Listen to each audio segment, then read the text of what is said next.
ஆண்டவரும் இரட்சகருமா இருக்கிற இயேசுவின் இனிய நல்ல நாமத்தினால உங்கள் எல்லாருக்கும் என்னுடைய அன்பின் வாழ்த்துக்களை நான் தெரிவிக்கிறேன்.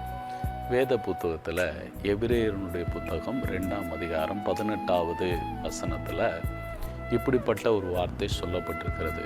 என்னன்னா, அவர் தாமே சோதிக்கப்பட்டு பாடுபட்டதுனால பாடுபடுகிறவர்களுக்கு உபத்திரவப்படுகிறவர்களுக்கு அவர் உதவி செய்ய வல்லவராக இருக்கிறார். அருமையான தேவனுடைய பிள்ளைகளே, இந்த நாட்களில் நாம் உபத்திரவத்தில் இருந்தால், பாடுகளில் இருந்தால், நம்மை விட்டு எல்லாரும் போவதற்கு தான் ரெடியாக இருப்பாங்க.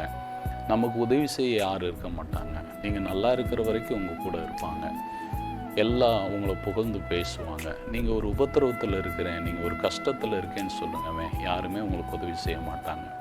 ஆனால் இங்கே வேத புத்தகம் என்ன சொல்லுகிறதுன்றா, அவர் பாடுபட்டு சோதிக்கப்பட்டதுனால சோதிக்கப்படுகிறவர்களுக்கு உபத்திரவப்படுகிறவர்களுக்கு உதவி செய்ய வல்லவராக இருக்கிறார்.